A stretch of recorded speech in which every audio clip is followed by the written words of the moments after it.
ஒரு வார்த்தை சொல்லும் கர்த்தாவே, என் வாழ்க்கையெல்லாம் செழிப்பாகுமே. ஒரு வார்த்தை சொல்லும் கர்த்தாவே, என் வாழ்க்கையெல்லாம் செழிப்பாகுமே. ஆண்டவராகிய இயேசு கிறிஸ்துவின் இனிதான நாமத்திலே ஒரு வார்த்தை சொல்லும் கர்த்தாவே என்ற தியான நிகழ்ச்சிக்கு உங்களை அன்புடன் வரவேற்கிறோம். கர்த்தர் கிருபையாய் தந்த இந்த நல்ல நாளிலும் மீண்டும் உங்களை கர்த்தருடைய வார்த்தை மூலம் சந்திப்பதிலே மிக்க மகிழ்ச்சி அடைகிறோம். நீங்கள் எல்லாரும் சுகமாக இருக்கிறீர்களா? கர்த்தருடைய கிருபையினாலே நீங்கள் எல்லாரும் சுகமாக இருப்பீர்கள் என்று சொல்லி நாங்கள் நம்புகிறோம். கர்த்தருடைய கிருபையும் சமாதானமும் உங்கள் குடும்பங்களிலே பெருகுவதாக. நேற்றைய தினத்திலே கேள்வி நேரத்தில் கலந்து கொண்டு பதில்களை அனுப்பி கொடுத்த அனைத்து கர்த்தருடைய பிள்ளைகளையும் இயேசு கிறிஸ்துவின் நாமத்திலே வாழ்த்துகிறோம். கர்த்தர் உங்களை ஆசீர்வதிப்பாராக. யோவேல் 2 அதிகாரம் 27 நான் இஸ்ரவேலின் நடுவில் இருக்கிறவர் என்றும் நானே உங்கள் தேவனாகிய கர்த்தர், வேறொருவர் இல்லை என்றும் அறிந்து கொள்வீர்கள். என் ஜனங்கள் ஒருபோதும் வெட்கப்பட்டு போவதில்லை. கிறிஸ்துவுக்குள் மிகவும் அன்பான தேவனுடைய பிள்ளைகளே, கர்த்தர் இந்த நாளிலும் நமக்கு தரும் ஆசீர்வாதமான வார்த்தை என்னவென்றால், என் ஜனங்கள் ஒருபோதும் வெட்கப்பட்டு போவதில்லை. கர்த்தருடைய பிள்ளைகளாகிய நீங்கள் வெட்கப்பட்டு போகும்படி கர்த்தர் ஒரு நாளும் விடமாட்டார். நீங்கள் ஒருவேளை சொல்லலாம், நான் ரொம்ப நாளாக காத்துக்கிட்டு இருக்கேன், இன்னும் எதுவுமே எனக்கு நடக்கல, என் மகனுடைய திருமணத்துக்காக காத்துக்கிட்டு இருக்கிறேன், வயசு ஏறிக்கிட்டே போகுது, ரொம்ப கவலையா இருக்குது, ஒரு குழந்தை பாக்கியத்துக்காக காத்துக்கிட்டு இருக்கிறேன், ஒரு நல்ல வேலைக்காக காத்துக்கிட்டு இருக்கிறேன், வெளிநாடு போக காத்துக்கிட்டு இருக்கிறேன், விசாவுக்காக காத்துக்கிட்டு இருக்கிறேன், ஒரு வீடு கட்ட, ஒரு வீடு வாங்க காத்துக்கிட்டு இருக்கிறேன், ஒரு தொழிலை தொடங்க காத்துக்கிட்டு இருக்கிறேன். இப்படி ஏதேதோ காரியத்துக்காக காத்திருந்து என் மனசே உடைஞ்சு போச்சு, இனி எதுவும் நடக்குமான்னு சந்தேகமா இருக்கு, கவலை மேல கவலையா இருக்குன்னு சொல்றீங்களா? கவலைப்படாதீங்க, நீங்கள் ஒருபோதும் வெட்கப்பட்டு போக மாட்டீர்கள்.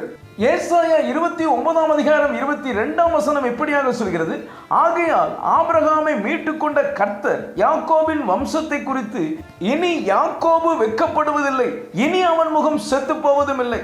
என கண்பான தேவனுடைய பிள்ளைகளே, அவரால் மீட்கப்பட்ட ஆபிரகாமின் சந்ததியான நீங்கள் இனி வெட்கப்படுவதில்லை, உங்கள் முகம் செத்து போவதும் இல்லை. கர்த்தருக்கு காத்திருக்கிறீர்கள் அல்லவா? அவர் உங்களுக்கு நல்லது செய்வார். இவ்வளவு நாள் காத்திருந்த உங்களுக்கு நிச்சயம் நல்லதே நடக்கும். பரிசுத்த வேதாகமத்தில் ஒரு மனிதன் 38 வருஷமாய் காத்திருக்கிறான். எதற்காக தெரியுமா? யோவான் 5 அதிகாரம் 5-6 நாம் வாசிப்போம். 38 வருஷம் வியாதி கொண்டிருந்த ஒரு மனுஷன் அங்கே இருந்தான். படுத்திருந்த அவனை இயேசு கண்டு, அவன் வெகு காலமாய் வியாதியஸ்தன் என்று அறிந்து அவனை நோக்கி, சொஸ்தமாக வேண்டும் என்று விரும்புகிறாயா என்று கேட்டார். இங்கே எருசலேமிலே பெதஸ்தா எனப்பட்ட ஒரு குளம் இருக்கிறது. அதிலே 5 மண்டபங்கள். அந்த மண்டபத்திலே அநேக வியாதிக்காரர்கள் சுகம் பெறுவதற்காக படுத்திருக்கிறார்கள். அதிலே ஒருவன் தான் இந்த 38 வருஷ வியாதிக்காரர். அந்த பெதஸ்தா குளத்தின் விசேஷம் என்னவென்றால், திடீரென ஒரு தேவதூதன் அந்த குளத்தில் இறங்கி கலக்குவான். அப்பொழுது யார் முதலாவது குளத்தில் இறங்குகிறார்களோ அவர்களுக்கு சுகம் கிடைக்கும். ஆனால் இவனால் அந்த குளத்தில் ஒரு தடவை கூட இறங்க முடியவில்லை.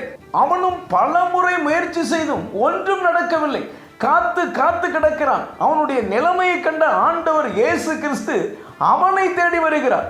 அவனுக்கு அந்த குளம் கொடுக்காத சுகத்தை ஆண்டவர் இயேசு கிறிஸ்து கொடுக்கிறார். என கண்பான தேவனுடைய பிள்ளைகளே, அந்த மனிதனைப் போல உங்களுக்கு உதவி செய்ய யாரும் இல்லையா? நீங்கள் எத்தனையோ தடவை முயற்சி செய்தும் உங்கள் குடும்பத்தில் நல்ல காரியம் நன்மைகள் நடக்கவில்லையா? அவனைப் போல பல வருஷங்களாக காத்து கொண்டிருக்கிறீர்களா? காத்து கொண்டிருக்கிற உங்களை தேடித்தான் ஆண்டவர் இயேசு கிறிஸ்து வந்திருக்கிறார். உங்களுடைய நம்பிக்கையை குளத்தின் மீதோ இந்த உலகத்தின் மீதோ மனிதர்கள் மீதோ வைக்காதீர்கள், கர்த்தர் மீது வையுங்கள். யாரும் உங்களுக்கு செய்ய முடியாத காரியத்தை கர்த்தர் உங்களுக்கு செய்து தருவார். சங்கீதம் 34:5 சொல்கிறது போல, அவர்கள் அவரை நோக்கி பார்த்து பிரகாசமடைந்தார்கள், அவர்கள் முகங்கள் வெட்கப்படவில்லை. ஆம் கர்த்தருடைய பிள்ளைகளே, அவரையே நோக்கி பாருங்கள், உங்கள் முகங்கள் வெட்கப்பட கர்த்தர் ஒரு நாளும் விடமாட்டார். நீங்கள் காத்து கொண்டிருக்கிற காரியம் நடக்கும். ஜெபிப்போம். அன்பின் பரலோக பிதாவே, இந்த நல்ல நேரத்துக்காய் நன்றியோடு உம்மை துதிக்கிறோம், உம்மை ஸ்தோத்திரிக்கிறோம். என் ஜனங்கள் ஒருபோதும் வெட்கப்பட்டு போவதில்லை என்ற வார்த்தையின் மூலமாய் நீர் எங்களோடு பேசினதற்காக நன்றி தகப்பனே. இந்த வார்த்தைகளை விசுவாசத்தோடு கேட்டுக்கொண்டிருக்கிற நம்முடைய பிள்ளைகளுடைய வாழ்க்கையிலே அவர்கள் வெட்கப்பட்டு போகாதபடி நீர் அவர்களுக்கு நன்மை செய்கிறதற்காக ஸ்தோத்திரம். இயேசுவின் மூலம் ஜெபிக்கிறோம் நல்ல பிதாவே, ஆமென், ஆமென். இன்றைய கேள்வி, பெதஸ்தா குளத்தை சுற்றிலும் எத்தனை மண்டபங்கள் இருந்தன? A 3, B 4, C 5, D 7. இந்த கர்த்தருடைய வார்த்தை உங்களுக்கு ஆசீர்வாதமாக இருந்திருக்கும். ஏனால் தயவு செய்து லைக் பண்ணுங்கள். உங்களுடைய நண்பர்களுக்கும் உறவினர்களுக்கும் வாட்ஸ்அப்பில் இருக்கிற அனைத்து குழுக்களுக்கும் அனுப்பி கொடுங்கள். தொடர்ந்து நம்முடைய RCA மிஷனரிமார்களுக்காக ஜெபித்துக் கொள்ளுங்கள். கர்த்தர் உங்களையும் உங்கள் குடும்பத்தின் பிள்ளைகளையும் ஆசீர்வதிப்பாராக.